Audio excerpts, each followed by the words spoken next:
14h-16h, Brigitte Lahaie, Sud Radio.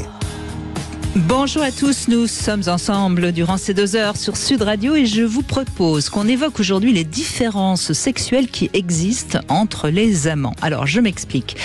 La sexualité, c'est une rencontre entre 2 univers qui sont plus ou moins proches. Alors au départ, avec l'attirance, il y a une forte excitation et cette excitation, elle rend aveugle. C'est un peu comme l'amour. On dit bien que quand on est amoureux, on est aveugle. C'est un peu pareil sur le plan sexuel. Donc, on croit qu'on a tous les deux les mêmes désirs, les mêmes envies, et puis donc ça matche bien.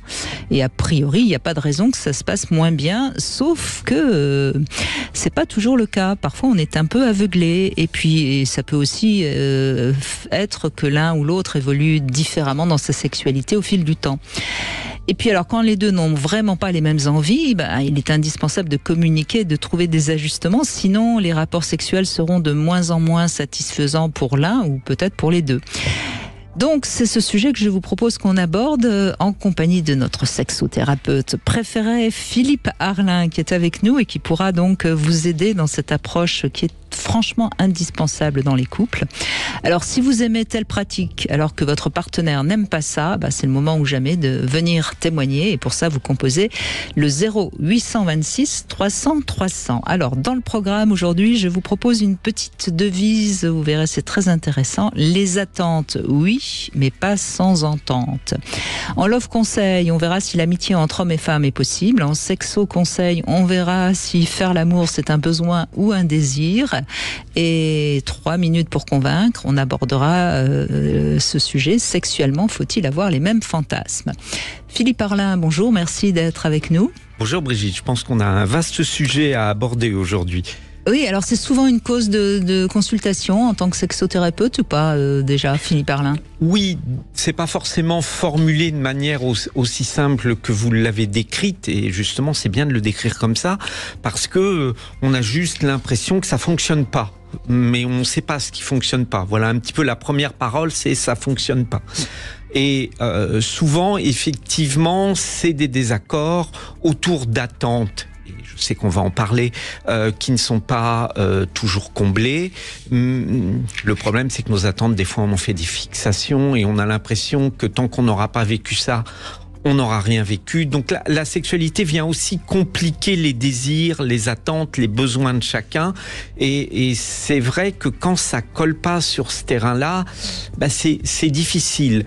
Des fois, ça colle très bien et ça colle pas forcément au niveau du couple. On va voir que l'accord sexuel, il est indispensable, il fait pas tout. Donc oui, c'est un vaste complexe. sujet. Ouais. Alors, peut-être qu'on peut déjà définir 2 choses différentes. Il y a ce qu'on appelle la peau. Il y a des couples qui se mettent ensemble pour des bonnes raisons et qui, sexuellement, malheureusement, n'ont pas cette alchimie sexuelle, charnelle. Et ça, malheureusement, c'est un peu compliqué. Alors, on va en parler dans cette émission, il faudra qu'ils apprennent à faire l'amour. C'est-à-dire, il y a pour moi 2 moteurs dans la sexualité.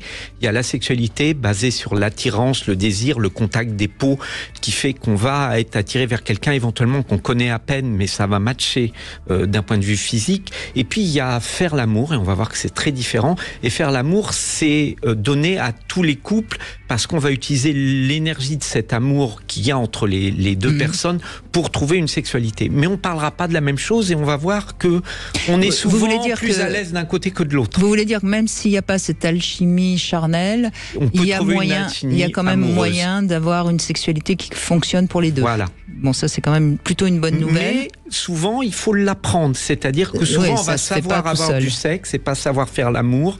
Et des fois, on sait que faire l'amour et on ne sait pas avoir du sexe. Lâcher l'animal, par exemple. On le détaillera, mais il y a une solution. Et puis il y a le deuxième cas où ça fonctionne très bien de manière charnelle, les peaux se matchent, comme on dit. Mais il y en a un qui, par exemple, je prends l'exemple type que vous avez certainement souvent, il y en a un qui rêve que d'une chose, pratiquer la sodomie, alors que l'autre il n'a pas du tout envie, ou le fait mais n'aime pas du tout ça, et à un moment donné ça coince, quoi. Oui, alors en plus en cas de sodomie ça coince souvent.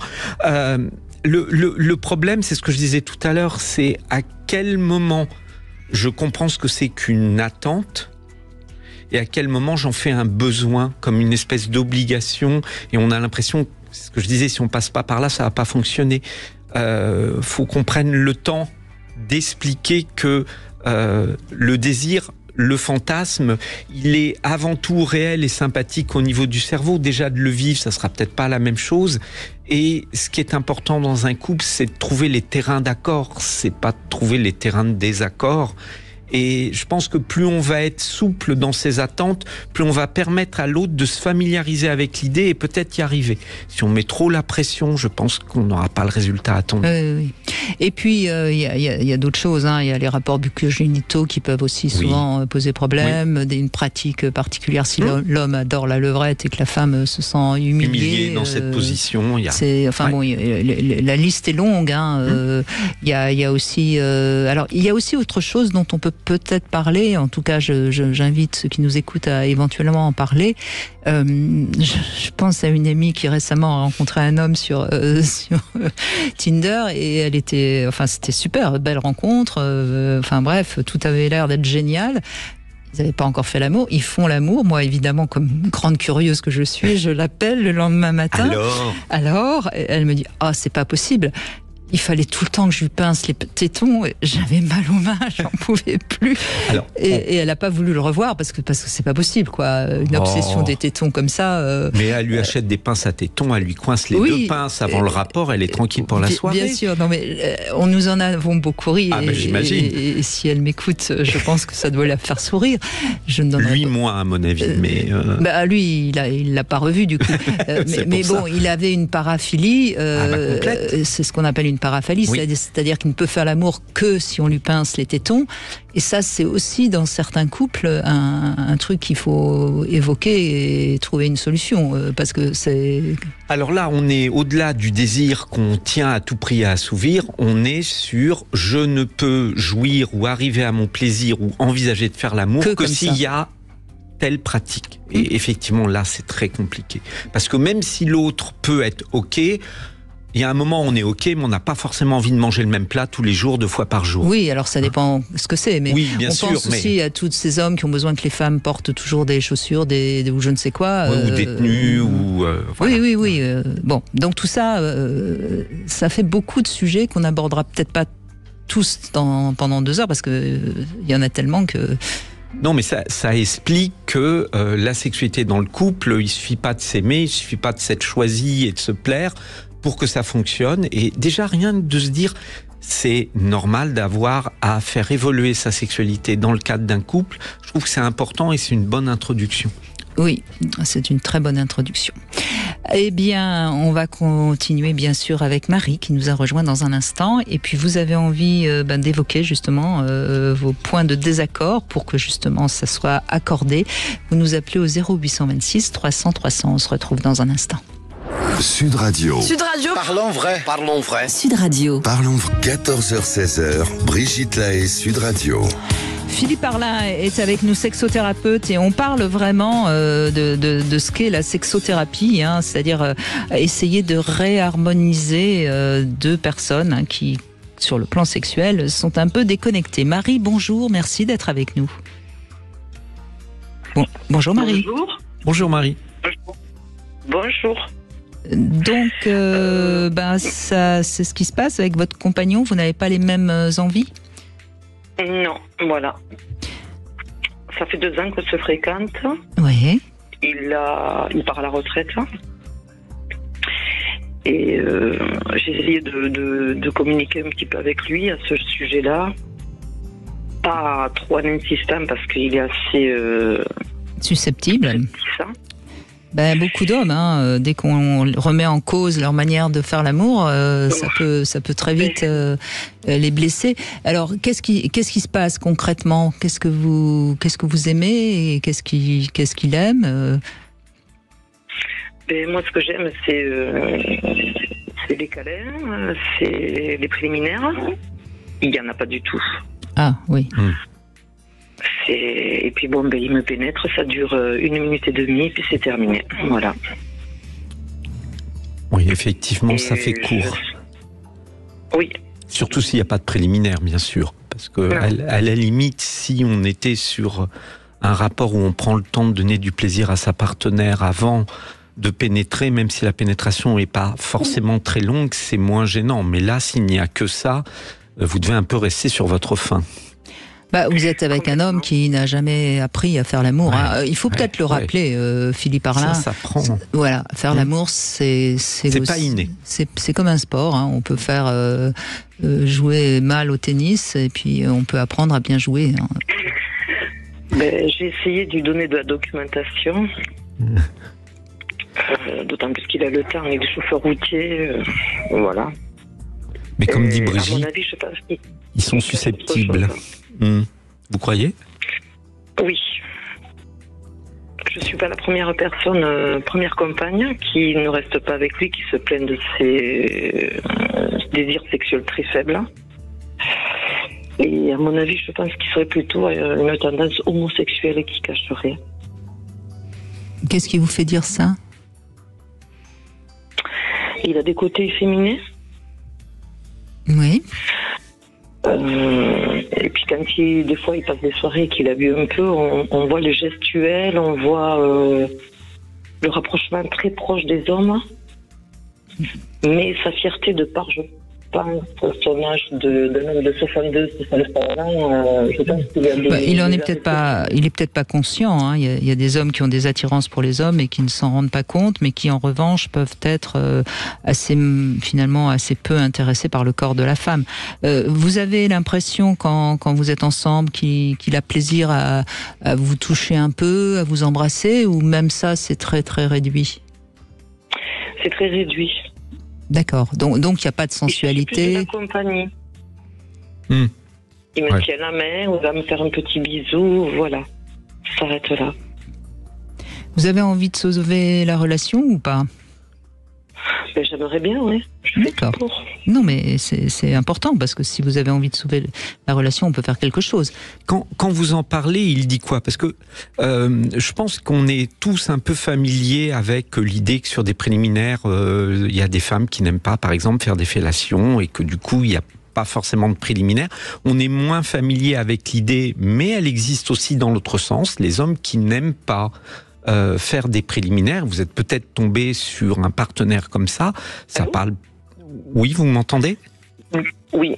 Lui, il n'aime pas. Si je lui présente mon sexe, il n'aime pas ça. Alors, il m'a bien vu que je sentais, alors que j'ai jamais eu d'enfant. La gynéco m'a dit que ma vulve était parfaitement bien lubrifiée, que tout allait bien. Marie, surtout ne partez pas du principe que c'est peut-être vous qui avez un problème. Là, en l'occurrence, c'est pas vous, c'est lui. Là qui a du mal à descendre et à vous donner du plaisir. Est-ce qu'il vous caresse au moins sur cette zone-là? Très rarement. Oui, il peut caresser, mais c'est vite. Il appuie sur le clitoris très fort. Je lui dis, j'ai essayé de l'accompagner doucement, il faut faire comme ça. Mais ça change à rien. Il reste toujours sur sa principe, sa façon de faire. Et est-ce que vous avez essayé, par exemple, de prendre un jouet et de vous caresser avec à côté de lui? C'est un pourparler. C'est un pourparler.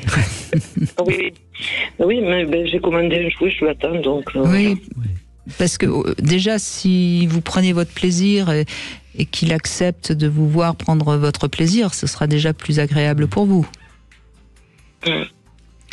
Peut-être qu'il a peur de cette rapidité aussi, et alors il y a des hommes qui, quand ils sont rapides, développent, et je trouve que c'est bien, les préliminaires et essayent de compenser comme ça, et d'autres ont tellement peur de ce rapport et de cette rapidité qu'ils vont un peu directement au but pendant que c'est là, donc soit peur d'aller trop vite, soit peur que l'érection soit pas là, et donc on a vraiment l'impression qu'ils vont à l'essentiel pendant qu'ils peuvent y aller, et que voilà, malheureusement après c'est vite terminé. Est-ce que vous avez la sensation que des fois il peut avoir des problèmes d'érection ou Oui. Moi, j'entends plus dans ce que vous dites, Marie, un homme qui n'est pas à l'aise dans sa virilité qu'un homme qui aurait des tendances homosexuelles. Je pense que c'est un homme qui, après, peut-être qu'il a eu une mère un peu trop puissante, ou en tout cas avec un peu d'emprise.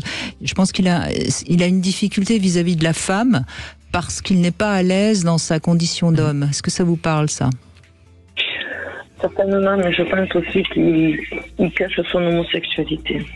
Bon, bah ça, c'est vous qui savez. Vous le connaissez mieux que nous. Exactement. Donc on va pas. Moi, ce que je vous propose, Marie, c'est d'essayer déjà de vous donner des moments où vous pouvez peut-être vous masser ou essayer de pourquoi pas regarder ensemble un film un peu sexy, ou pourquoi pas porno. Enfin, essayer d'introduire des éléments de sensualité, de sexualité qui ne soient pas forcément vous qui faites ensemble l'amour, pour voir déjà si ça peut se développer un petit peu de ce côté-là. D'accord. Ouais, je vais essayer, mais bon, je reste un petit peu... J'ai l'impression que vous avez déjà un petit peu abandonné. Vous partez battante, là. Hein.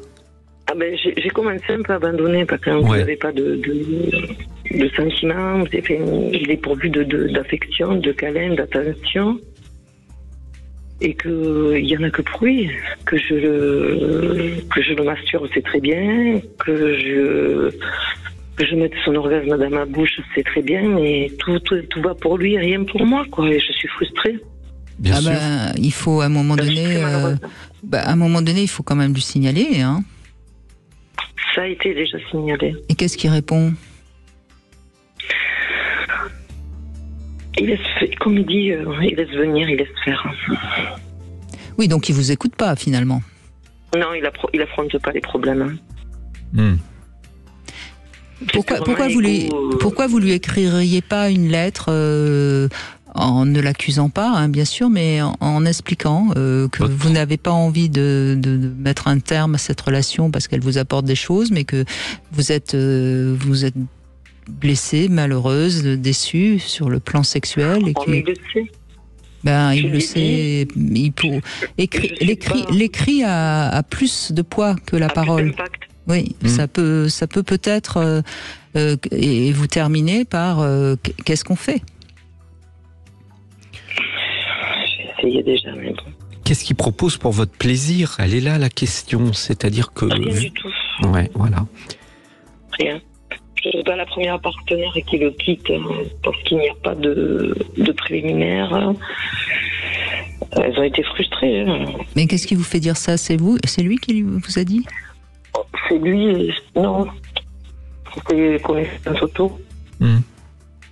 Des amis, donc des anciennes partenaires qui se sont plaît. Et j'imagine qu'il ne serait pas d'accord pour aller consulter, évidemment. Et non, il a trop de fierté. Parce que là, il y a quelqu'un, il faudrait presque que quelqu'un d'autre lui secoue un petit peu les bretelles, si je puis dire. Ouais. Mais moi, je vous trouve trop gentil, Marie. Il y a un moment où on a le droit de se fâcher. Et puis du coup de ne pas vouloir avoir de rapport, si c'est ça.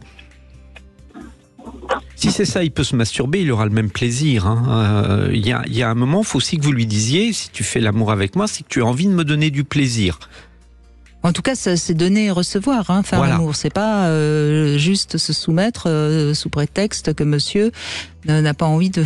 Donc moi, je vous conseille quand même un petit peu de vous fâcher. Il n'y a pas question de poser un ultimatum, mais d'être un peu plus ferme. Et si vous lui dites et qu'il ne vous répond rien, vous avez le droit d'insister et d'aller jusqu'à ce que éventuellement ça provoque une petite dispute. Allez dans ces retranchements. Ouais. Qu'est-ce qui vous fait peur ? Puisque vous êtes presque en train d'imaginer que de toute façon la relation est foutue, donc vous n'avez rien à perdre. Oui, pourquoi pas. Hein ? Je sais qu'une ex-femme, vu qu'elle n'avait pas de rapport, elle a été très frustrée, elle buvait, elle s'est mis à boire, et à la fin, quand lui partait la semaine, elle recevait des hommes à la maison. Mais ça, on s'en fout de son ex-femme, Marie. C'est vous qui compte. Vous voyez, vous partez perdante parce que son ex-femme s'est mise à boire et a pris des amants. C'est pas ce que vous avez envie de faire, de toute façon. C'est malheureuse. Oui, bon, ok. Mais on voit bien que quelqu'un qui se met à boire, etc., c'est quelqu'un qui n'a pas su, à un moment donné, se positionner et réclamer son dû. Donc c'est ce que je vous conseille, c'est de vous positionner, de vous fâcher un peu et de voir si ça réagit en face. Parce que tant qu'on cède, l'autre, il continue comme ça. Hein. Donc il faut un petit peu vous fâcher. Je pense que c'est un petit peu le conseil que j'aurais envie de vous donner. La question est simple. Qu'est-ce que tu proposes pour me donner du plaisir ou pour que j'en prenne ? Vous lui posez la question et vous lui répétez jusqu'à ce qu'il propose un truc qui lui convienne à lui, mais qui englobe votre plaisir à vous. Et d'ici là, vous faites plus l'amour. Voilà. Voilà le diagnostic, l'ordonnance qu'on vous donne, Marie. Allez, on fait une petite pause et on va voir si l'amitié entre hommes et femmes est possible. 14h-16h, Brigitte Lahaie, Sud Radio. Brigitte Lahaie, Sud Radio, le Love Conseil. Eh bien, Philippe Arlin, on va parler de l'amitié entre hommes et femmes. C'est une question qu'on se pose souvent. Est-ce que c'est possible ou pas ? En tout cas, ce qui est sûr, quand quelqu'un nous intéresse, c'est toujours parce qu'une partie de lui nous correspond. On n'aura aucune envie d'échanger avec quelqu'un qui nous est totalement étranger, quelqu'un qui n'aurait aucun point commun avec nous. Ça, je crois que c'est vraiment important. C'est vrai que donc l'amour et l'amitié répondent l'un comme l'autre à une attraction plus ou moins puissante, sauf que la différence se situe justement au niveau de cette attraction qui sera ou pas charnelle. Bien que si en amour, certes, il y a le désir de se rencontrer sur le plan physique, on pourrait croire qu'en amitié, la rencontre se fait uniquement sur le plan psychique. C'est pas si vrai que ça, parce que quand on y réfléchit bien, il est rare de devenir ami avec quelqu'un que l'on n'aime pas forcément, qui nous déplaît. Je veux pas dire qu'on va forcément être ami avec des gens qui physiquement nous plaisent, mais quand même, c'est quelqu'un qui nous plaît. Sinon, on a beaucoup de mal à être amis. Vous êtes d'accord avec ça ? Oui. Et puis, je vous laisse finir. Il faut faire vraiment très attention à... Il est où le désir, justement, exactement. Et de faire le point là-dessus. Et justement, j'y viens. L'amitié, elle s'installe parfois par défaut entre un homme et une femme, c'est-à-dire que l'un des deux est déjà engagé dans une autre relation, donc la sexualité n'est pas possible, mais cette attirance charnelle, elle existe de manière plus ou moins inconsciente, et une fois que l'amitié est installée, en général, c'est difficile de passer de l'amour, d'aller dans une relation sexuelle amoureuse, mais parfois, l'amour reste là, présent, un peu sous-jacent, durant tout le temps où ils étaient soi-disant amis. Et à un moment donné, si les deux deviennent libres, ça peut se déclarer comme une relation charnelle. Voilà, donc c'est vraiment pas si simple que ça, l'amitié entre hommes et femmes. C'est tout à fait possible. J'ai pas du tout l'intention de dire que c'est pas possible, mais je trouve qu'il faut être clair. Il faut être clair quand on est ami avec quelqu'un du sexe opposé. Il faut être clair sur son désir. Et on peut avoir du désir, mais il faut juste être clair. Et parfois, c'est pas mal de le dire, clairement. Souvent, il y en a. Ce qui peut poser problème, c'est qu'il y en a souvent un des deux qui n'avoue pas ou ne s'avoue pas être dans le désir pour l'autre, et qui, cette amitié, c'est quand même l'occasion d'être avec la personne qui l'attire, qu'il aime ou qu'elle attire, peu importe qui. Et là, c'est toxique parce qu'on s'interdit du coup de s'ouvrir à quelqu'un d'autre, à vivre autre chose. Cette amitié prend énormément de place et l'autre n'est pas du tout au même niveau parce qu'il y a quelque chose qui est pas dit, et ça peut vraiment être compliqué. Il y a aussi, et c'est une question qui se pose souvent, peut-on être ami avec son ex ? Oui, pourquoi pas. Voilà. Mais souvent, quand on a été quitté et que on n'a pas cessé d'aimer l'autre, on aimerait que l'autre reste au moins proche, ami, etc. Et on essaye de maintenir. Et souvent, c'est l'autre qui dit non. Là, moi, j'ai besoin de couper. Oui, on connaît ces ex qui, dès qu'on les appelle, viennent réparer la voiture, le bricoler, etc. Ils sont bien pratiques, mais il faut pas être dupe. Voilà. Et puis, il y a aussi une chose qui est importante à signaler quand on a un ami du sexe opposé, si pour peu qu'il ait des sentiments ou du désir pour nous, il peut ne pas être très objectif si on rencontre quelqu'un d'autre, par exemple. Enfin, tout ça. Même plus que ça peut générer de la jalousie. Parce que effectivement, quand nos amis vont commencer à vivre leur vie amoureuse, ils vont être moins disponibles. Et il y a des amis qui vivent ça très mal. Donc il y a beaucoup de questionnements dans l'amitié. Contrairement à ce qu'on croit, c'est pas du tout la relation la plus facile. Non. Ou alors il faut avoir bien éclairci beaucoup de choses, surtout quand cette amitié est entre deux personnes qui potentiellement peuvent s'aimer et se désirer. Voilà, c'est ce que vous êtes d'accord avec moi. L'amitié, c'est assez, c'est délicat aussi. Oui. Voilà, je crois que c'est important de comprendre que l'amitié, c'est aussi une relation d'amour au fond. Oui. Quitter son désir. Exactement. Nathalie, bonjour, merci d'être avec nous. Bonjour Nathalie. Bonjour Brigitte, bonjour Philippe. Alors, je tenais racontez-nous. tout d'abord vous dire que je regardais votre émission. Donc, Brigitte, vous êtes toujours élégante et superbe. Merci. Et je vois que Philippe a mis une très jolie petite chemise avec des félins, peut-être. N'est-ce pas ? Il adore les chats. Ah ouais. C'est des petits jaguars, on va dire voilà. Sauvage. Ouais, c'est ça. Voilà. Mais je ne griffe pas. Sauf sur demande, peut-être. Ah, Mais il faut être très gentil. ronronne Je ronronne très bien. Très bien, Oui. Nathalie. Voilà, il t'étonne bien, c'est bien. Ah, vous avez bien suivi depuis le début, je vois. Oui. Mais en même temps, c'est vrai qu'on dit souvent que on dit que les chats patounent. Oui, exactement. Ah, c'est Les ça. chats patounent, c'est ça. Les chats patounent. Oui, quand ils font leurs pattes sur nous, comme ça. Voilà, en faisant des petites Oui. quand Mmh. ils n'ont pas été assez sevrés. Bon, donc je vois que vous avez apprécié la chemise de Philippe. Oui. Donc, alors je voulais rebondir sur effectivement les différences sexuelles Oui. des partenaires. Où je pense que déjà, effectivement, la sexualité pour moi doit être un sujet très ouvert dans le couple. Alors effectivement, on peut rencontrer des envies différentes. On n'a pas forcément envie de satisfaire. On n'a peut-être pas envie de satisfaire les envies de notre partenaire, tout comme lui n'a peut-être pas envie de satisfaire les nôtres aussi.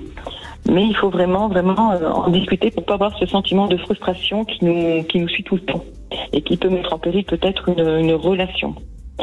Moi, dans mon expérience, j'ai eu 4 partenaires qui m'ont vraiment marqué dans ma vie sexuelle. Donc le premier, mon mari, où là c'était une relation plan-plan. Missionnaire, levrette, s'arrêter là. Ah bah quand même, 2 positions, c'est pas mal, Ouais. Nathalie. Ouais. Ah, on a perdu Nathalie.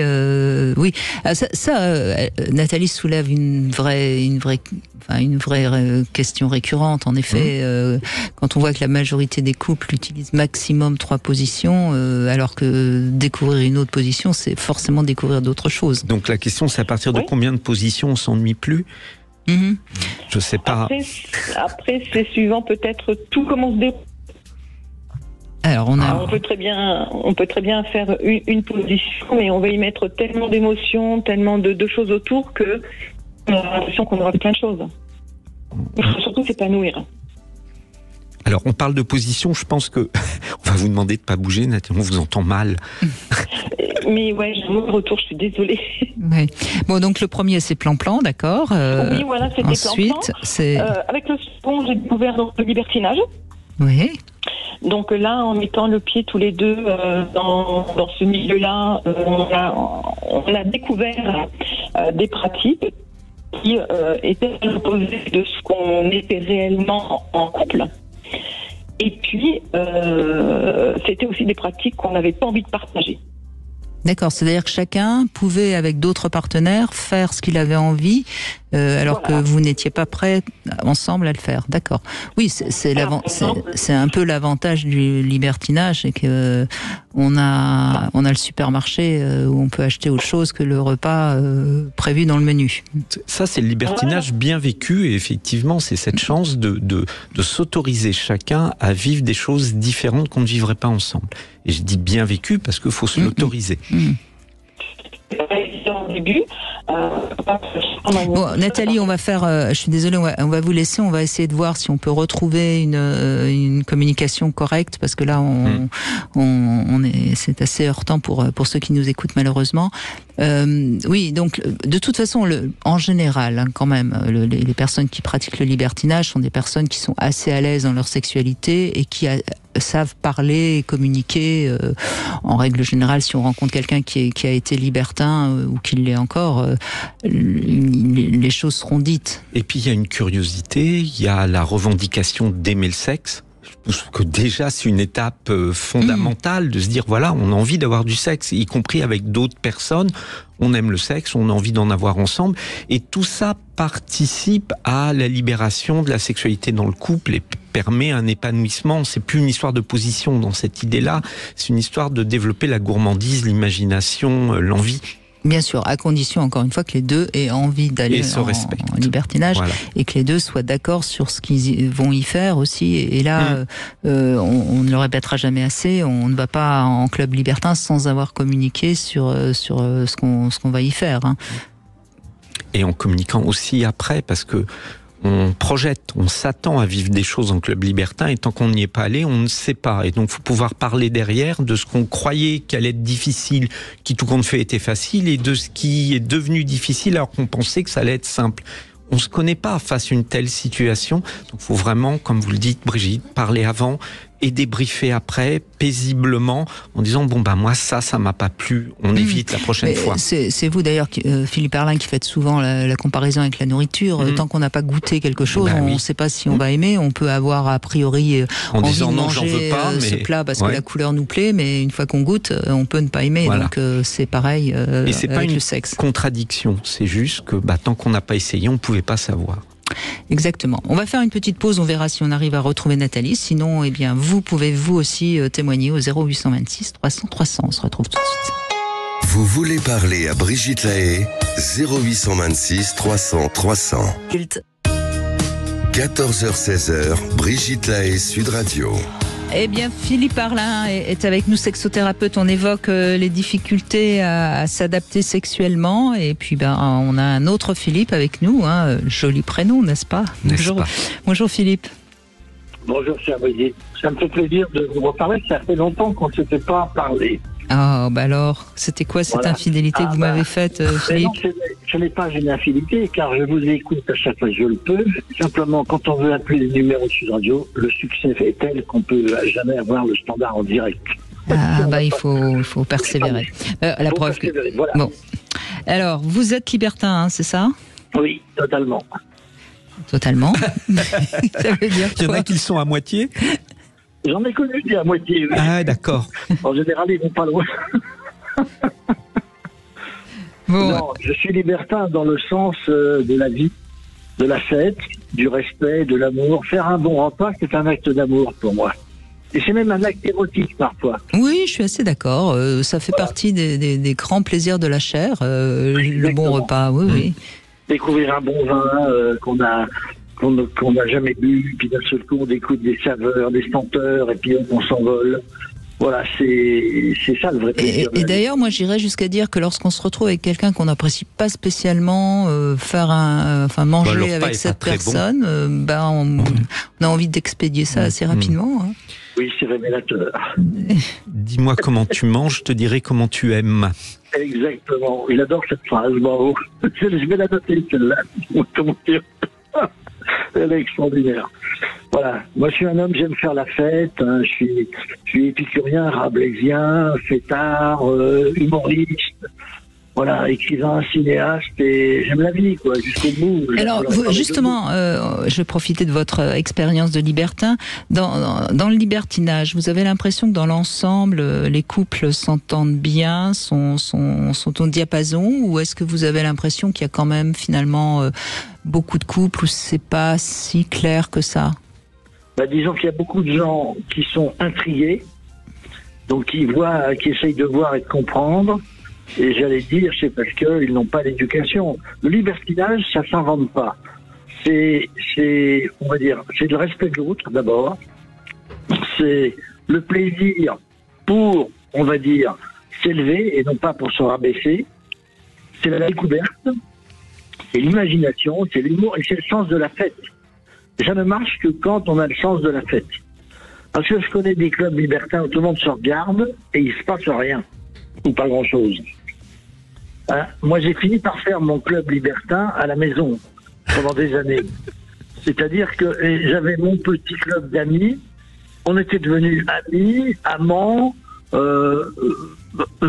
critiques de gastronomie, critiques œnologues, musiciens, puisqu'on faisait des concerts. Alors, c'est intéressant ce que vous dites, parce que ça veut dire qu'il y a le libertinage où on va dans des clubs, parce que comme ça, on découvre des personnes nouvelles à chaque fois, hein, enfin, pratiquement. Et puis quand on fait son petit club libertinage, finalement, on retrouve les mêmes avec qui on fait du sexe. C'est comme construire sa cave à vin. Oui, c'est exactement, très bonne remarque. C'est une cave à vin, on fait une cave à libertinage, ce qui n'empêche pas... Et le bon vin, en vieillissant, devient meilleur, c'est ça? Oui, c'est à peu près ça. Et on fait des nouvelles découvertes, parce que les amis en parlent à d'autres, ils disent, tu devrais venir là chez Philippe, il se passe ceci, c'est pas bon, tu crois? Puis quand ils viennent, ils sont venus une fois, ils disent, ah oui, c'est vachement bien, ils reviennent. Voilà, c'est l'art de vivre. Pour moi, c'est un art de vivre. Oui, mais cet art de vivre, il demande quand même qu'on apprenne des règles qui sont, comme vous le dites, totalement pas innées. Et je pense que tout le monde ne peut pas s'improviser libertin. Ça, c'est clair. Oui. On a l'impression que c'est un sujet facile, que c'est presque la case par laquelle il faut passer pour être un peu branché et avoir tout vu. Et non, je crois pas. C'est comme vous le dites, c'est au-delà d'aller en club. C'est une philosophie de vie, une manière de voir la vie. Et c'est surtout, ça demande surtout un vrai respect et beaucoup d'amour déjà dans le couple. Parce que sinon, le libertinage ne peut pas être vécu comme une solution à un couple qui fonctionne pas. Oui. D'ailleurs, les vrais libertins sont exempts de ce genre de galère. Bon, c'est des couples qui s'entendent à merveille et qui ont décidé de faire la fête ensemble et de découvrir d'autres gens. Et dans le grand, on va de ces nouvelles rencontres, un bien-être, des plaisirs, des moments de joie. C'est sain, c'est très sain quand c'est pris comme ça. Oui, oui. Cela étant dit, mes chers Philippe, je pense qu'on peut être très bon amant ou très bonne maîtresse sans forcément être libertin. Hein. Je crois qu'il faut bien préciser tout ça. Hein. Bien sûr. C'est pas une case obligatoire. Non, on n'est pas obligé de passer par le libertinage pour être pour apprendre à faire l'amour. Hein. Bien sûr. J'ai eu des expériences diverses et variées. Je dois dire que c'est la surprise tout le temps. À la découverte, c'est-à-dire il y a des gens avec qui on s'envole, il y en a d'autres c'est moins, mais à chaque fois, si on est dans le respect et si on est dans le sens de la fête, il n'y a pas de problème.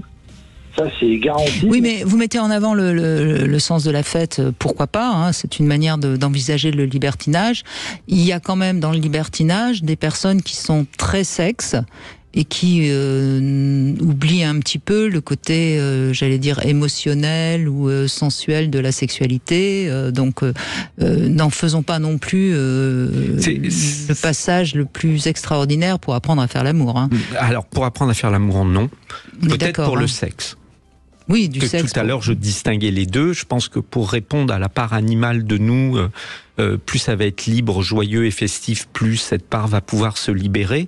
Mais pour évoquer, explorer et vivre la part émotionnelle, amoureuse, sentimentale, je pense que c'est un tout autre travail et que le libertinage n'est pas forcément, voire pas la réponse. Non, il peut même être contre-productif sur des personnes qui ont besoin de beaucoup d'émotions. De rassurance, voilà, donc je crois c'est important puisque on essaye là aujourd'hui d'aider tout le monde à mieux faire l'amour dans son couple. Vous êtes d'accord ou pas, Philippe?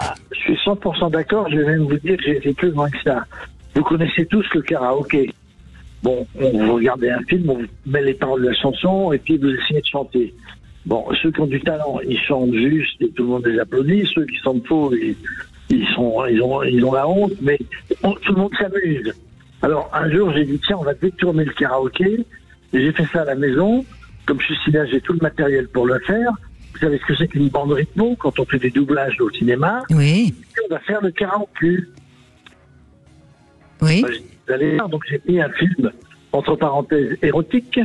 Et j'ai dit aux gens, maintenant, vous allez faire les paroles. Alors, les paroles, c'est pas du Stendhal. C'est à tout, rien que ça, doubler ça, en s'amusant. Ça a mis une ambiance. Et alors, on avait écrit à Julie, et on disait, quel est le couple qui a mieux joué la scène? Enfin, doubler la scène. Et là, la récompense, c'était un Jéroboam de Champagne. Ben, je peux vous dire que les gens, ils adoraient ce genre de choses, parce qu'en même temps, c'était ludique.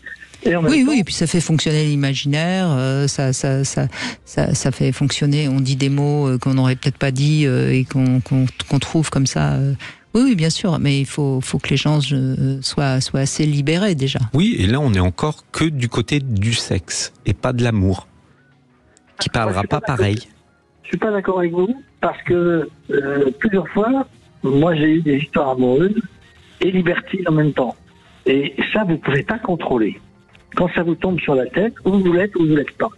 Et quand vous l'êtes, vous dites « Ah, c'est le paradis ». Est-ce que vous vous rappelez d'un film qui s'appelait Mon oncle Benjamin avec Jacques Brel, fait par une femme? C'était un film assez, justement, libertin. C'était une ode au libertinage. Et c'est d'abord, on devrait commencer par voir ce film pour comprendre ce que ça signifie. C'est un art de vivre, c'est le bonheur, c'est la joie. Il n'y a pas d'arrière-pensée. On y va pour le plaisir et pour faire la fête. Si vous aimez pas les huîtres, vous mangez pas des huîtres, vous mangez des cornichons ou de la côte de bœuf. C'est un vaste restaurant où chacun peut faire sa recette et en même temps offrir aux autres sa recette. Voilà. Et puis des fois ça marche, des fois ça marche pas. Bon, on a 2 étoiles, 1 étoile ou 4 étoiles. Bien sûr. Merci Philippe, en tout cas, d'avoir réagi et puis continuer évidemment à faire la fête parce qu'après tout, ce que je dis souvent, chez les libertins, au moins, il n'y a pas ce sont des gens plutôt joyeux, tolérants. Oui, je crois que c'est un aspect de la sexualité qu'il faut savoir développer. C'est pas souvent assez léger, assez facile. Et si on savait plus en rire et plus s'en amuser, je pense que la sexualité s'en porterait que mieux. On est bien d'accord. Faites-en un jeu et non pas un enjeu. Alors, je vous ai trouvé votre devinette. Philippe Arlin, Nathalie sera contente si elle nous écoute encore. Pourquoi les drogués préfèrent les chats aux chiens? Vous avez le temps des infos pour nous trouver la réponse. Voilà. Vous n'êtes pas drogué de toute façon, donc. Au chat, si, mais oui, pas aux produits. Pas aux produits, évidemment. Voilà. Et puis, si vous avez envie vous aussi de réagir, si vous avez besoin peut-être d'un conseil, parce que encore une fois, il y a des solutions, même si on ne s'entend pas très bien sexuellement, si on a l'impression que sa sexualité est en train d'aller de moins en moins bien, il vaut mieux réagir très vite plutôt que d'attendre que ça n'aille plus. Au premier, j'ai toujours envie de dire, c'est comme quand on est malade. Au premier symptôme, faut aller voir le médecin. Notre sexualité, c'est un peu pareil. Au premier symptôme, il faut se pencher dessus et essayer de voir comment on peut améliorer les choses. Bref, si vous avez envie d'en parler avec nous, vous nous appelez au 0826 300 300. On se retrouve tout de suite après les infos. Sud Radio. Sud Radio. Parlons vrai. Parlons vrai. Sud Radio. Parlons vrai. 14h-16h, Brigitte Lahaie, Sud Radio. Philippe Arlin est avec nous, vous êtes sexothérapeute, vous avez beaucoup écrit notamment sur ce livre qui est en poche, Libérez votre désir, aux éditions de la Musardine. La question du désir, évidemment, c'est aussi la question du jour, parce que dès qu'on est dans une relation sexuelle qui ne correspond pas tout à fait à nos attentes, que le désir s'éteigne, c'est tout à fait normal. Oui, bien sûr. Mais le problème, c'est que si on ne communique pas, on confond le désir. Alors, je parle dans un couple, bien sûr. Là, on est à « mais tu ne m'aimes plus ». C'est-à-dire que on accole la notion de désir à la notion de sentiment pour l'autre. Et je pense qu'on va le dire, on le dira jamais assez. Ne pas désirer veut pas dire qu'on n'aime pas. On parle d'autre chose, on parle du désir, de la sexualité. On peut dire je t'aime autrement qu'avec une érection quand on est un homme. Mais souvent, dès que le désir est remis en cause, dès que la sexualité fonctionne pas, on a l'impression que c'est la base même, l'amour du couple qui est questionné et qui est remis en cause, alors que non, c'est plus complexe que ça. De même que c'est pas parce qu'on a une sexualité qui fonctionne très très bien qu'il y a que vraiment l'amour est là. Que l'amour est là. C'est deux choses qui sont très différentes. Alors il y a des vases communicants entre les deux évidemment, mais c'est beaucoup plus complexe. Alors déjà, pourquoi les drogués préfèrent les chats aux chiens? Vous n'avez pas la réponse évidemment. Bah non. Parce que c'est jamais un chat qui va trouver la drogue et qui va prévenir le gendarme pour dire où se trouve la drogue. C'est toujours un chien. C'est vrai. Voilà, c'est pour ça que les drogués préfèrent les chats. Bref, alors la devise du jour, ça correspondrait bien à la sexualité. Hein. Les attentes, oui, mais pas sans entente. Qu'est-ce que ça veut dire? Ça veut dire que c'est normal d'avoir des attentes sur le plan émotionnel, sur le plan sexuel, mais ça va devenir un poison si on ne sait pas exprimer à son partenaire ou sa partenaire l'attente qu'on a, parce que notre partenaire c'est pas un devin. Hein. Si on ne lui dit pas, si on ne dit pas ce qu'on attend, eh bien ça ne marchera pas. Donc une attente qui n'est pas satisfaite, on sait qu'elle va devenir encore plus obsessionnelle, voire nous pourrir la vie. Donc on peut avoir des attentes, mais il faut s'entendre avec son partenaire. Donc c'est pour ça que je disais les attentes, oui, mais pas sans entente. Mais je crois que là aussi, il y a quelque chose qui est difficile, c'est qu'on ne sait pas écouter les attentes de l'autre. Souvent, quand on écoute les attentes de l'autre, on les écoute en se disant « Oh, il veut que je fasse ça ». Non, nos attentes, c'est pas des demandes et des obligations faites à l'autre de faire quelque chose. C'est là que le mot entente intervient.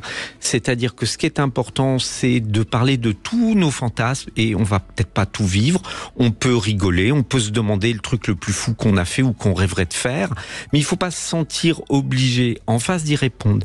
Par contre, c'est intéressant de voir vers où ça va et de voir, vous savez, c'est un peu la théorie des ensembles comme on les faisait en mathématiques, on a à quel endroit ça pourrait se chevaucher. Absolument. Et c'est là qu'il faut créer le couple. Le couple doit trouver sa sexualité. Sa sexualité, elle est composée de la sexualité de l'un, les envies, les désirs, les fantasmes, de même de l'autre côté, et on essaye de voir où ça chevauche. C'est ça, c'est deux cercles qui s'interpénètrent, mais qui ne sont pas superposables totalement. Et puis on accepte aussi que les frontières puissent bouger, parce qu'elles bougent avec l'âge, elles bougent avec nos expériences, mais voilà, et on y va dans la bienveillance, et si on sent que ça plaît pas à l'autre, c'est pas grave, on peut gérer notre frustration. Vous voyez, ça fait beaucoup de choses qu'il faut qu'on apprenne, il faut grandir, il faut être adulte. La sexualité, c'est un truc d'adulte, c'est pas un truc d'enfant qui fait son caprice dans le grand magasin. Il faut se donner le temps de comprendre, d'attendre, de construire. Rien de tel qu'une sodomie qui va nous être offerte au bout de 2 ans de relation, dans la confiance, dans l'amour, parce que celle-là, elle sera inoubliable que celle qu'on arrache à force de négociations qui n'en sont pas, qui sont des exigences et qui a un sentiment de victoire mais pathétique. Bien sûr. Et c'est Patrice qui nous rejoint. Bonjour Patrice. Oui, bonjour Brigitte, bonjour Philippe Arlin. Bonjour Patrice. Eh bien, on vous écoute, allez-y. Donc, par rapport aux pratiques, je voulais parler de mon dilemme en fait. Parce que je suis bi, donc je suis 50-50. Je suis aussi bien attiré par un homme qu'une femme. D'accord, mais donc vous allez avec des hommes et avec des femmes. Voilà, justement, le problème, il est là, c'est que, bon, comme je suis quelqu'un de loyal, j'affiche la couleur. Donc, avec une femme, ça la fait fuir quasiment à tous les coups. Avec un homme, ça passe, c'est le cas de dire. Mais par contre, voilà, j'ai un problème avec par rapport aux femmes. Mais est-ce que vous avez envie de vivre une relation avec une femme ou avec un homme? Une relation, j'entends. Justement, je sais pas. Une relation qui soit une relation durable. Vous êtes tombé amoureux des deux? Oui, voilà, exactement. J'ai eu 2 expériences de vie commune avec aussi bien un homme qu'une femme. C'est aussi bien l'un que l'autre. Après, c'est une question de personne plus que de sexualité ou de sexe. D'accord, mais rien ne vous empêche de vivre de temps en temps une relation avec un homme, et puis ensuite une relation avec une femme, et puis ensuite vous n'êtes pas obligé d'être tout le temps avec les deux. Enfin, je veux dire, d'avoir de la sexualité tout le temps avec et un homme et une femme. Non, mais si je m'engage, je voulais dire, si je m'engage avec une femme, bon, c'est une tromperie quelque part, quoi, d'aller avec un homme. Non, mais Même vous si pouvez un homme vous peut engager avec m'apporter- une femme pendant un an, un mois, oui. sans forcément être avec un homme. Alors, c'est ça ma question. Oui, non, mais je suis resté 7 ans avec quelqu'un, avec une femme. Ouais. Et donc, j'ai mis ma bisexualité au placard, quoi, parce que ça se fait pas. Non, mais je suis pas sûr que vous la mettiez au placard.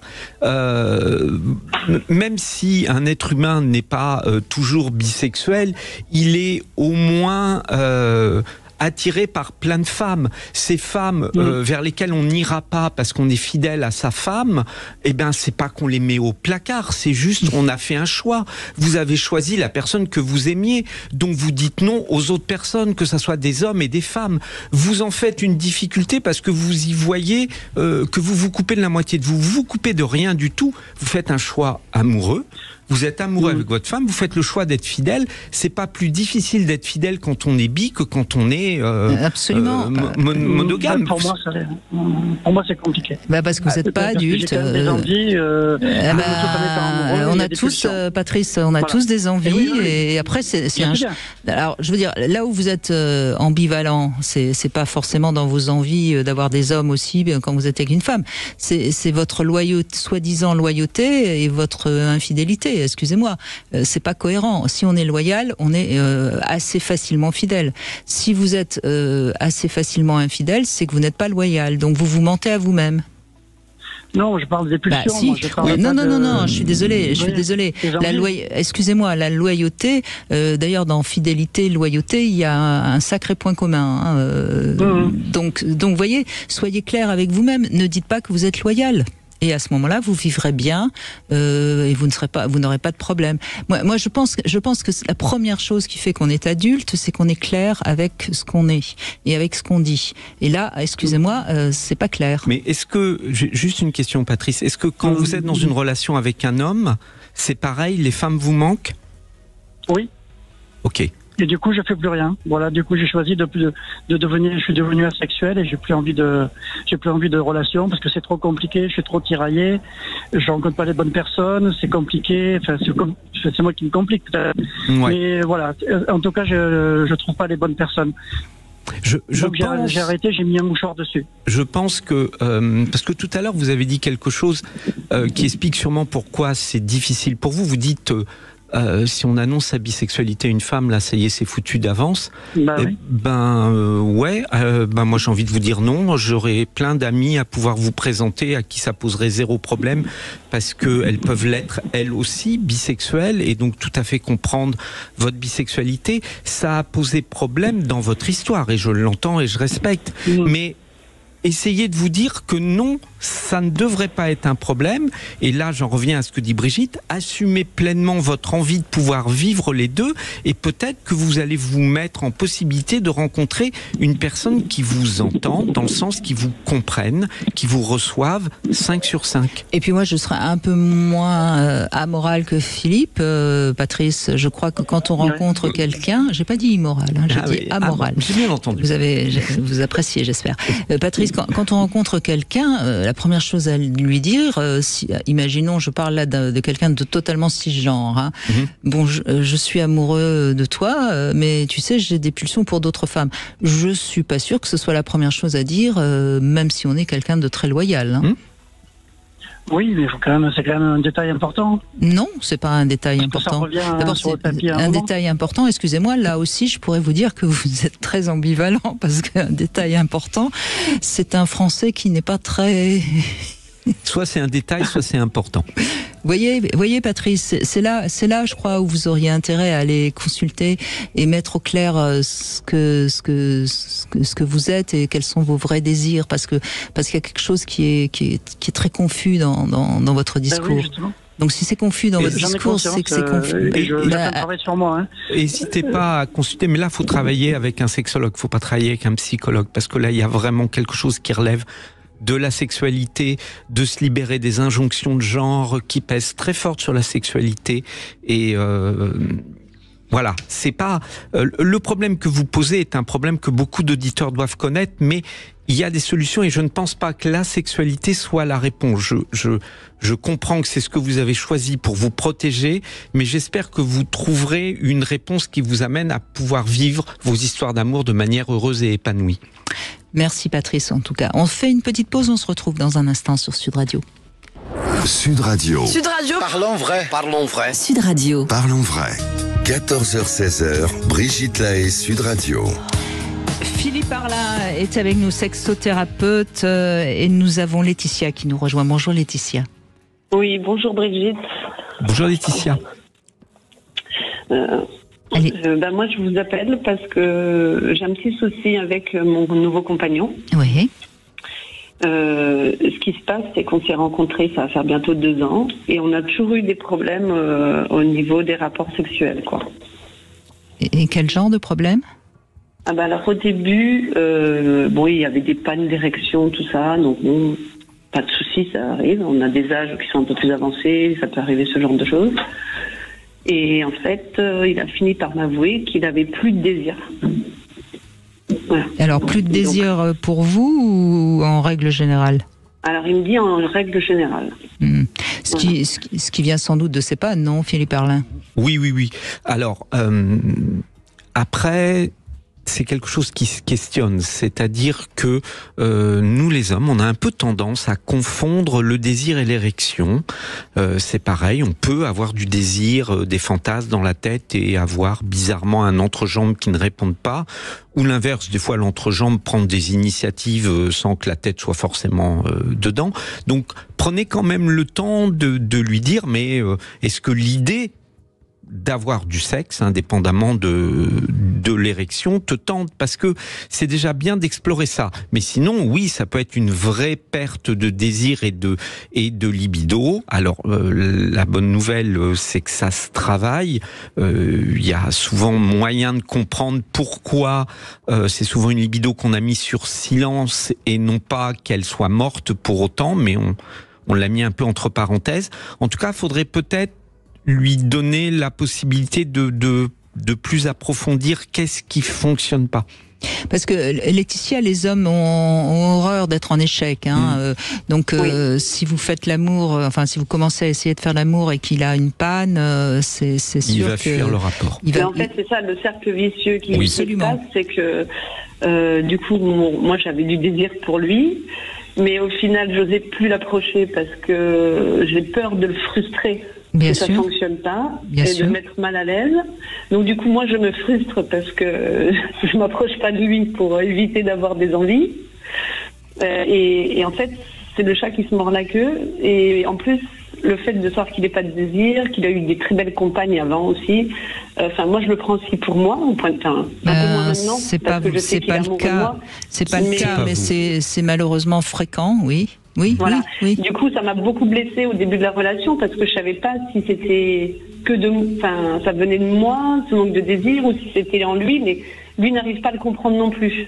Alors, si vous arrivez, voyez, là, dans ce que je vous explique au début, s'il arrive à dire non, mais j'ai envie de toi, mais bon, visiblement, ça répond pas, etc. S'il y a ce oui qu'il a envie, vous lui dites en face que vous aussi vous avez envie, et dans ces cas-là, vous prévoyez un programme pour le moment où on joue et où il n'y a pas besoin de pénétration, pas besoin d'érection. Ça va lui permettre peut-être aussi de se détendre, de retrouver l'envie, et il n'y a rien de tel en retrouvant l'envie que de retrouver ses érections. C'est-à-dire que c'est un peu détourner le problème, on arrête de se focaliser dessus, il n'y a pas d'érection, il n'y a pas de sexe et on s'en sort pas, on essaye d'avoir du sexe indépendamment de la présence ou non de l'érection, et ce sexe va redonner de l'excitation, de l'échange, de la satisfaction aussi pour le couple. Et petit à petit, c'est aussi comme ça que les érections reviendront, parce qu'il y aura moins d'enjeux, moins de pression. Alors, Laetitia, j'ai compris qu'il était amoureux de vous, puisqu'il vous le dit.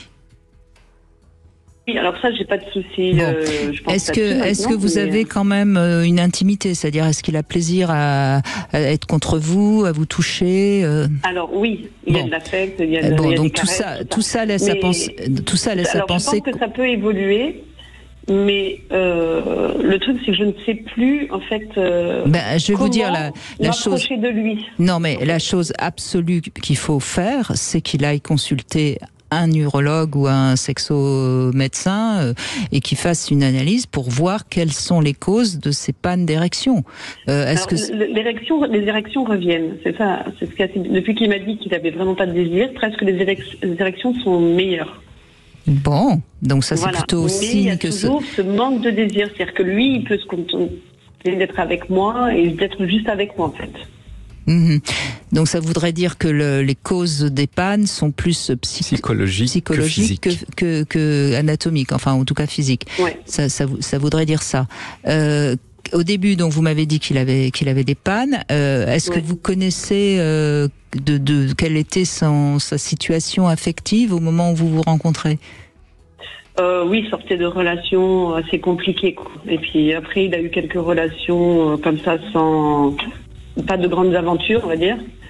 Voilà, où il n'y avait pas besoin de performance, je pense, pas besoin de... Voilà, Est-ce qu'on pourrait dire d'une manière un peu symbolique que son ex l'aurait castré?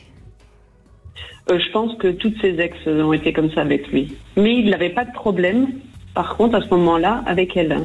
Non, mais là, il est amoureux et donc il a des problèmes. Vous êtes trop importante pour lui, en fait. Il y a un enjeu. Un enjeu énorme qui est de vous plaire, de vous garder, d'être à la hauteur de vous, et cette hauteur lui fait perdre les barreaux de l'échelle. Vous voyez ce que je veux dire? Il m'a laissé passer un message comme ça en me disant qu'il avait aussi trop de respect par rapport à moi pour pouvoir, entre guillemets, vous sauter. Être dans le sexe. Il est bloqué en stade je t'aime et il n'arrive plus à vous baiser. Oui. Mais ça vous convient pas parce que vous avez quand même de temps en temps envie d'avoir un homme qui bande pour vous.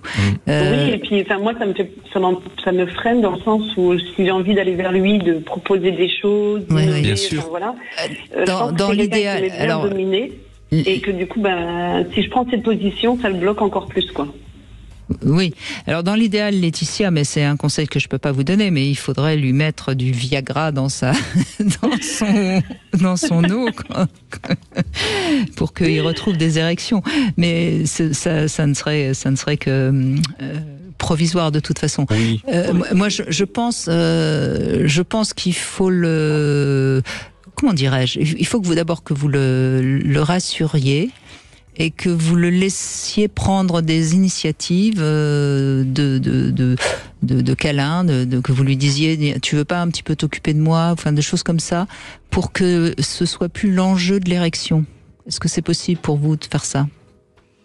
Oui, je pense que oui, je pense que c'est possible, mais je pense que c'est quelqu'un qui aussi a toujours dominé justement au niveau des rapports sexuels, mais pas dans son couple.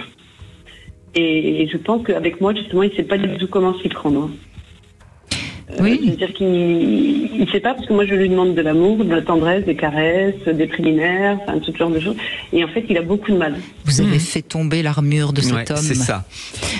Eh oui. Mais oui, non, mais on rigole, mais c'est exactement ça. C'est que tout d'un coup, il découvre ce qu'est l'émotion et les sentiments dans la sexualité. Et ça se connecte plus avec le bas. Hein. Mais vous allez pouvoir lui faire découvrir à quel point il peut être un amant merveilleux, indépendamment des qualités de ses érections. Parce que c'est ça. J'en doute pas, oui. Oui, vous en doutez pas. Montrez-lui, prouvez-lui, et c'est ce qui va lui redonner de l'envie, de la force, et il va se surprendre à bander comme au premier jour, parce que c'est la pression qui se met qu'il fait débander. Il y a à mon avis pas de problème physique, et c'est pas vous. Et il faudrait presque, Laetitia, que vous lui disiez que finalement c'est très bien qu'il bande pas, c'est pas grave. Oui. Je lui ai déjà dit ça. De faire autre chose. C'est pas grave, il n'y a pas de souci, il y a d'autres moyens aussi. Vous dites vous-même que les érections vont mieux depuis que vous avez dit ça. Oui. Et les érections vont mieux, et que je lui dis que même si on va pas jusqu'au bout, on peut juste s'amuser, et même se frustrer du coup parce qu'on peut pas aller jusqu'au bout, et de se donner ce petit piment d'avoir envie de revenir vers l'autre. Continuez dans ce sens, quitte à éventuellement utiliser un jouet si vous voulez avoir du plaisir de cette manière-là, vous. Mais continuez dans ce sens et apprivoisez-le.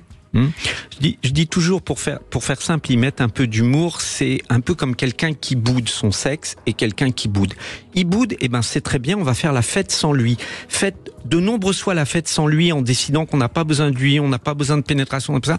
Et vous allez voir à quel point il va se réinviter à la fête vite fait. Le pénis va revenir. Ah évidemment. Il va pas rester enfermé dans sa bouderie. Oui. Mais vous, définissez des rapports, définissez en disant, écoute, t'as pas d'érection, mais tu sais quoi, on va certainement pas s'arrêter là, on va se donner du plaisir, et puis moi ça me va, et puis t'inquiète, comme il n'y aura plus la pression, le sang va pouvoir de nouveau circuler, il va retrouver son érection.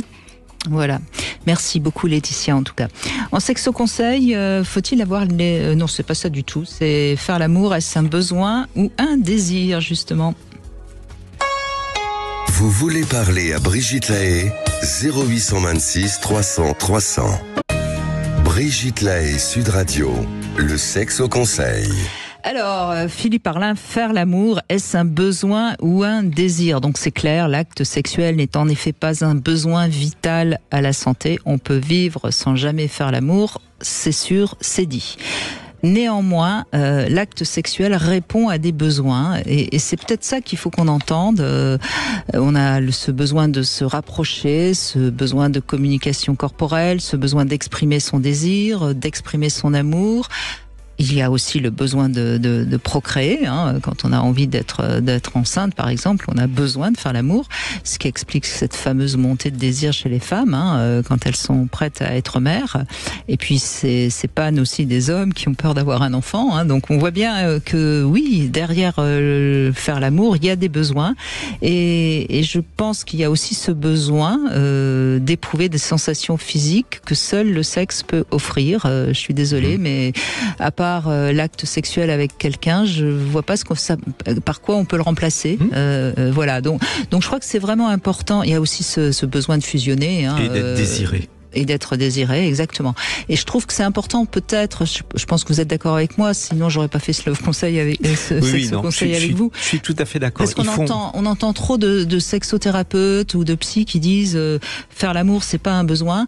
Eh ben si, c'est un besoin. C'est pas un besoin vital, mais c'est un besoin dans le sens où ça fait partie parfois de nos besoins essentiels.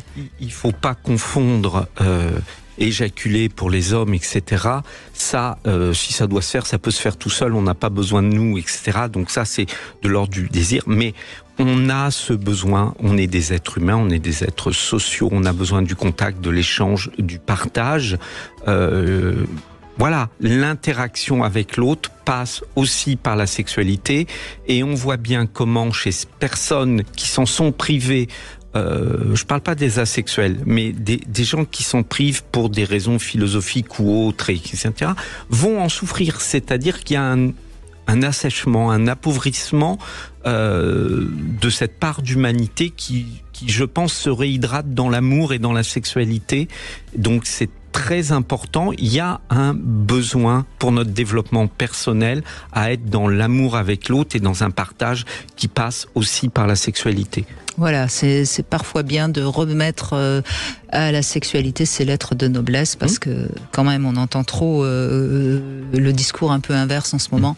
Donc c'est peut-être bien de le rappeler. Alors nous avons notre débat du jour. Sexuellement, faut-il avoir les mêmes fantasmes? Pierre est avec nous. Bonjour Pierre, vous êtes vous pensez qu'il faut avoir les mêmes fantasmes? Merci d'être avec nous. Bonjour. Oui, bonjour. Et il va falloir convaincre Antoine qui est plutôt contre. Bonjour Antoine. Bonjour Brigitte. Bonjour Antoine. Bonjour Philippe. Alors bonjour Pierre. Pierre, qu'est-ce que vous dites à Antoine alors? Pourquoi c'est important d'avoir les mêmes fantasmes? Ça me semble indispensable. Alors déjà que le terme de fantasme est assez complexe en lui-même. Un fantasme, pour moi, c'est quelque chose qui est un peu comme un rêve abouti. Un très très grand espoir abouti, et pour pouvoir le réaliser à son maximum et à son paroxysme, c'est d'avoir le même désir, le même fantasme avec son ou sa partenaire. Si c'est pas quelque chose qui est en totale osmose, le fantasme n'aura pas atteint son apogée. Qui pouvait être espéré. C'est joli d'ailleurs, un rêve abouti. Moi j'aime bien. Et en quoi vous n'êtes pas d'accord, Antoine ? Alors, sur le principe, je suis totalement d'accord avec les propos que tient Pierre. Il a entièrement raison dans ce sens-là. Ce que je veux dire, c'est que la sexualité est tout simplement le prolongement d'une vie de couple habituelle, et donc que les fantasmes de base des deux couples peuvent être complètement différents, d'un couple peut être complètement différent, mais évidemment qu'au moment où on va passer à un acte beaucoup plus précis, il va bien falloir que l'un convainque l'autre pour essayer de s'harmoniser justement et pour retrouver justement cette osmose dont parlait Pierre. Mais à la base, un couple est fait de deux individus totalement différents, avec leur personnalité et leurs désirs, et ce n'est que par l'osmose, l'harmonie des deux couples qui va se faire avec les années pour que l'on puisse ensuite influencer une personne pour aller dans un sens. Et d'ailleurs ça peut ne pas bien marcher, parce que je vais prendre un exemple beaucoup plus concret, l'échangisme par exemple. Ouais. L'échangisme, souvent ce sont les hommes qui sont en désir d'amener les femmes, leurs propres femmes dans cette relation-là de candoliste, mais par la suite c'est tout un travail pour l'amener à oser passer le pas. Ensuite, une fois que c'est fait, c'est différent. Mais le fantasme de base n'est pas automatiquement dans les deux cas. Vous voulez dire donc, Antoine, qu'on peut s'adapter et arriver à amener l'autre à notre fantasme, c'est ça que vous voulez dire ? C'est ce que je pense. Oui. En fait, c'est au moins pour passer le pas. Après, ça peut ne pas marcher, et d'ailleurs encore être pire même. C'est-à-dire que une fois qu'on a passé le cap, et bien le cap, ça a révélé une personnalité de soi que l'on accepte ou que l'on n'accepte pas d'ailleurs. Et là, ça peut poser encore plus de problèmes. Mais Alors que Pierre, vous pensez qu'il vaut mieux dès le départ, quand on parle de fantasme, on parle d'envie, de désir. J'ai le terme fantasme, il faut le prendre au premier. Moi j'avais plus loin. Oui, j'entends bien, Antoine. Pierre, qu'est-ce que vous répondez à Antoine ? Est-ce que vous êtes d'accord avec cette... Non, c'est pour moi c'est pas avoir un fantasme en commun. Ce qu'explique Antoine, c'est que l'un ou l'autre a un désir que le compagnon ou la compagne n'a pas, et qu'on essaie par des arguments divers et variés de l'amener. Mais pour moi, ça peut pas être concordant. Dans ce que dit Antoine, moi j'entends le mot compromis, et pour moi un fantasme ne peut pas être compromission. Et c'est pour ça que j'ai vécu les deux situations, et avec une femme avec lesquelles les fantasmes n'étaient pas similaires. Ça n'a jamais fonctionné, même si on essaie d'amener l'autre à. Alors que avec une femme avec qui j'ai eu des années de passion, il n'y avait même pas besoin de se parler. Un regard suffisait à exprimer le fantasme, et c'était la fusion, et c'était à chaque fois une réussite à 200%. Donc pour moi, c'est indispensable. Oui. Alors, faire des compromis, j'entends bien.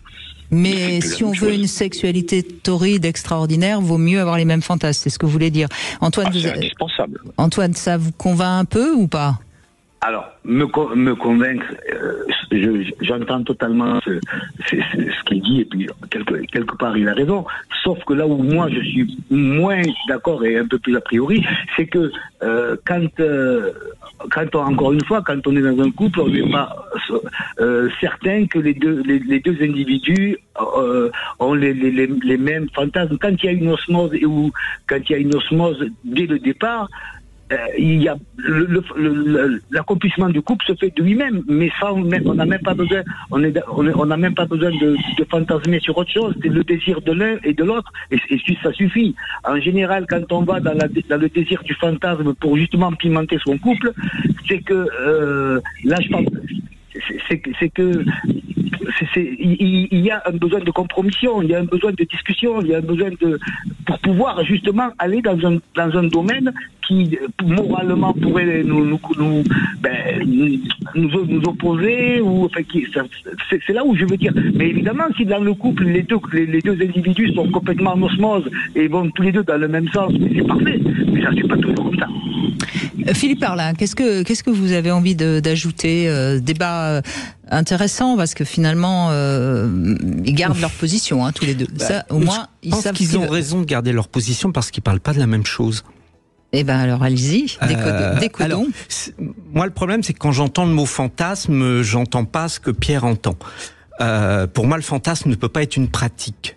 Mais ça, c'est mon côté psy. Et, oui, mais j'ai pris ce mot parce que c'est un mot qui... Oui, mais en même temps, je crois que c'est une erreur de penser qu'il puisse y avoir sur la Terre deux personnes qui ont le même fantasme. C'est par définition totalement impossible. Avoir les mêmes envies, se rejoindre complètement, là je donnerais raison à Pierre. C'est vrai que quand on est dans le même scénario, que on a un peu les mêmes rapports de force, que se joue la même chose, c'est vrai que c'est extraordinaire et ça donne à la sexualité un plus. Antoine, il est du côté de l'amour. Il dit, mais quand on est en couple, il est sur ce qu'on appelait la théorie des ensembles tout à l'heure. Il est au milieu. Il essaye de créer au milieu de ça quelque chose, alors qui sera peut-être pas de l'ordre du fantasme, mais qui va être du bien fonctionner ensemble et qui va se nourrir de la différence de chacun. Donc, pour moi, ils ont raison tous les deux. Ils parlent de choses différentes. Il y aura une très belle sexualité de couple, il y aura une très belle sexualité de l'autre côté, plus fantasmatique, plus dans les pratiques.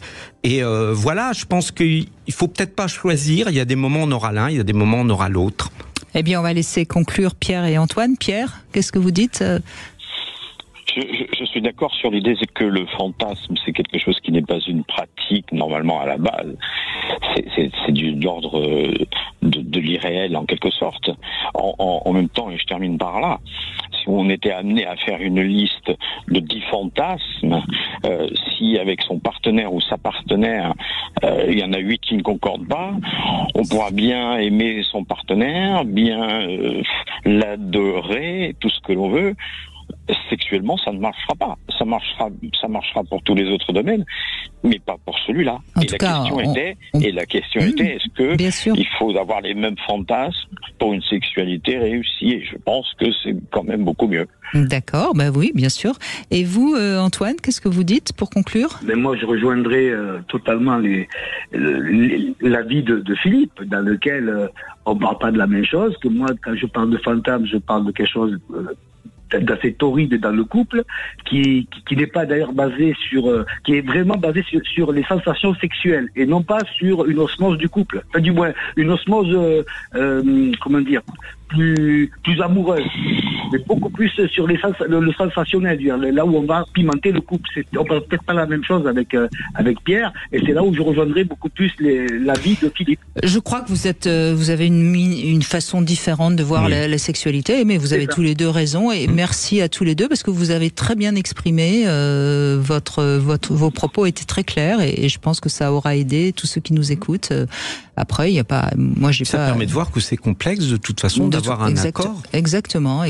Et je vous en remercie tous les deux parce que vous avez vous avez su exprimer très clairement votre opinion, et c'est ça qui compte évidemment. On fait une petite pause et on va conclure dans un instant, Philippe Parlin. 14h-16h, Brigitte Lahaie, Sud Radio. 14h-16h, Brigitte Lahaie, Sud Radio. Philippe Parlin, sexothérapeute, est avec nous. Alors on l'a compris, vous aimez les chats et vous avez un livre qu'on peut offrir d'ailleurs pour Noël. C'est aux éditions La Musardine, la sexualité expliquée par un chat. C'est avec des dessins de Nawak. Oui, Charlie le chat du sexologue. Voilà, et ça, dans ce livre, vous avez tous les conseils pratiquement. Beaucoup de conseils qu'on peut trouver quand on va faire une sexothérapie. Donc le sujet du jour, je voudrais qu'on conclue avec vous, plutôt que de redonner la parole à quelqu'un, Philippe Parlin, parce que c'est un vrai sujet de couple. La sexualité, on l'a dit, c'est un besoin. C'est ce qui permet au couple de dépasser les rancœurs. Moi, j'ai toujours analysé cette expression réconciliation sur l'oreiller. Ça veut pas dire que on est en guerre et qu'on va sous l'oreiller, on va vous étouffer. Brigitte, faites attention. Non, mais ça veut pas dire qu'on est en guerre, qu'on va faire l'amour et que la guerre est finie. Ça veut juste dire que parce qu'on continue à faire l'amour, les petites rancœurs, les petits conflits ridicules s'effacent parce qu'on s'est fait du bien, parce qu'on s'est retrouvé, parce que le langage du corps est une communication d'amour beaucoup plus forte que n'importe quelle autre parole. Donc, il y a une relaxation profonde en plus qui en découle. Oui, ça détend. Ça apaise les tensions. Le corps, le couple, c'est voilà. extraordinaire. Et donc dès que la sexualité commence un petit peu à faire du bruit, c'est comme une voiture qui fait du bruit. Il faut voir quel est le symptôme et réparer. Mais je crois qu'il faut arrêter d'avoir peur de nos envies. Arrêter de les classer propres, sales, acceptables, pas acceptables, pour pouvoir librement partager avec l'autre. Parce que je pense que la sexualité, on l'a bien vu, c'est pas prédéfini, ça s'apprend. Et en plus, c'est différent d'une partenaire à une autre. Donc, de toute façon, il va falloir apprendre. Et on évite la petite phrase en disant « mais je comprends pas, avec mon ex, ça fonctionnait ». Non, notre nouvelle partenaire n'est pas notre ex. Oui, il faut déjà bien savoir que dès qu'on change de partenaire, la sexualité va bouger, va changer. Exactement, elle va devoir se réécrire. Donc si on n'arrive pas à en parler, si on est enfermé dans l'idée de nos envies, de nos pratiques, de nos fantasmes, et qu'il faut que ça fonctionne dans notre sens à nous, ça va être compliqué, on n'ouvre pas le dialogue. Il faut, et c'est compliqué ça, d'oser dire, d'oser assumer ses désirs. Et je pense qu'il n'y a pas de sexualité épanouie, sauf quand elle arrive épanouie par chance au début dans le couple. Il n'y a pas de sexualité épanouie sans un dialogue léger, parce que c'est à chaque fois des conversations prises de tête, ça marche pas. Un dialogue léger sur la sexualité. Oui. Alors vous avez utilisé plusieurs fois le verbe oser et c'est tout simplement pour moi souvent le contraire de la peur, quoi. C'est-à-dire que en fait c'est notre peur d'être jugé, d'être mal vu, d'être traité d'obsédé, qui fait qu'on va se taire et qui va faire que la sexualité, on va pas arriver à la faire évoluer.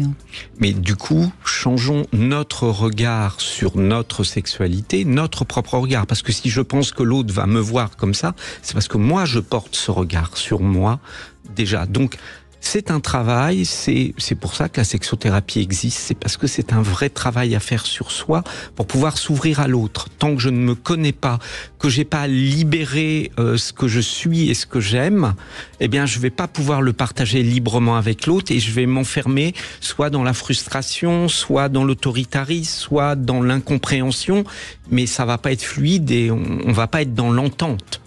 Et puis peut-être qu'il faut revenir à son corps. Moi je crois que beaucoup de problèmes de sexualité viennent d'un manque de confiance dans son corps et dans ce que le corps peut nous apporter d'agréable et de plaisir. On est trop souvent dans la tête et pas assez dans les sensations, dans le corps, on l'écoute pas assez.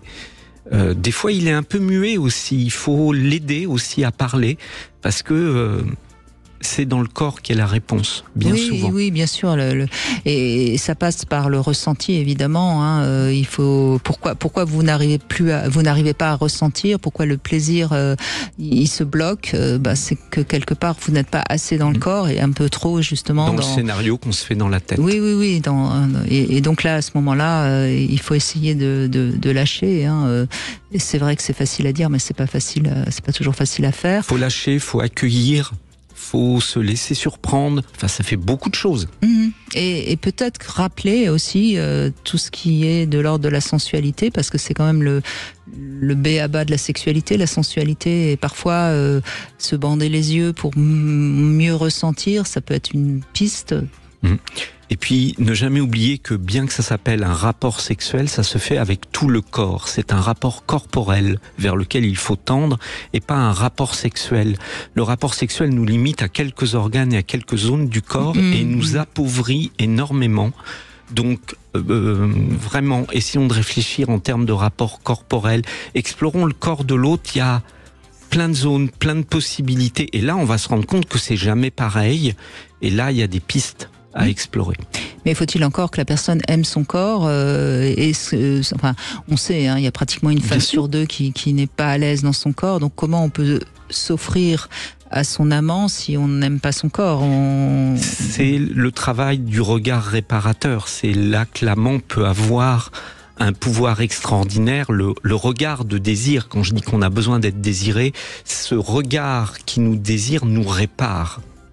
Il nous reconstruit et pendant l'espace d'un moment, pendant cette bulle que devrait être le rapport sexuel, on se sent beau, on se sent désirable, on se sent désiré et c'est là qu'on reconstruit l'image de son corps.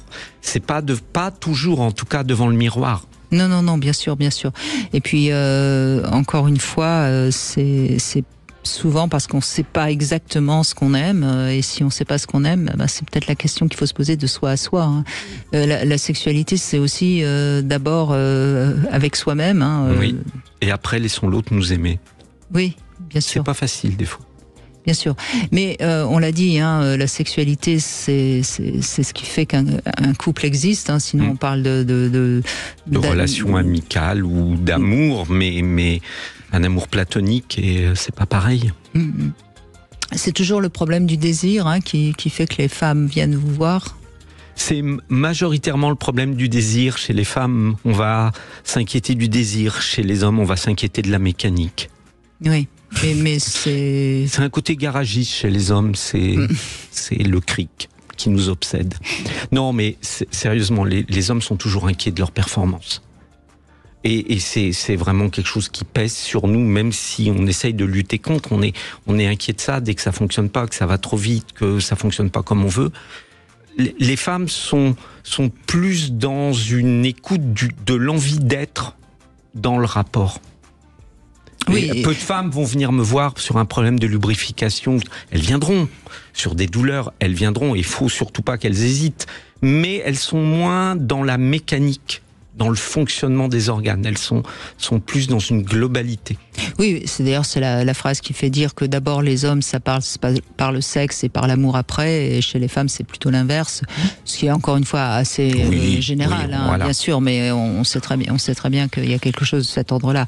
Et ne confondons pas, encore une fois, on l'a dit, mais on va le redire pour conclure, confondons pas désir et amour. C'est deux vases qui communiquent. C'est deux très beaux verbes, aimer et désirer, mais on parle pas de la même chose. On peut avoir les deux qui se conjuguent ensemble, mais quand ils se conjuguent séparément, c'est très beau aussi. Voilà, donc si vous avez des difficultés, de toute façon on en parle tous les jours et vous pouvez évidemment tous les jours nous appeler sur Sud Radio. On est là pour essayer que tout fonctionne bien chez tout le monde. Tout de suite vous retrouvez Alexandre Dolovan pour C'est votre avenir. Demain on va parler de l'amour justement et j'ai trouvé ça assez intéressant puisque Catherine Emlé-Périssol est avec nous. Elle est médecin, psychothérapeute et elle travaille beaucoup sur les émotions. Et je me suis amusée à remarquer que l'amour, c'est de la joie. Si on doit mettre une émotion sur l'amour, on mettra évidemment la joie. Et puis c'est le cœur, le cœur aussi qui explose quand on est joyeux, qui s'accélère, etc.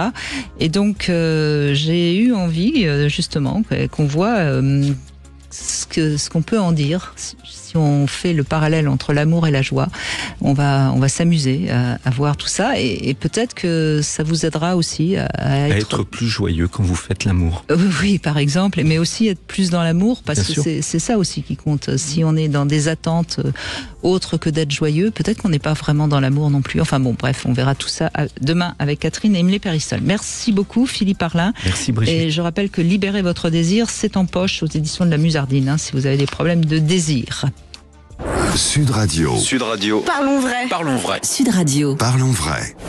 Sud Radio. Bonjour, c'est Patrick Roger. Avec Sud Radio, nous vous donnons rendez-vous vendredi aux Pyrénéennes, le grand salon de l'agriculture du Sud-Ouest. J'y serai entre 9h et 10h. Les vraies voix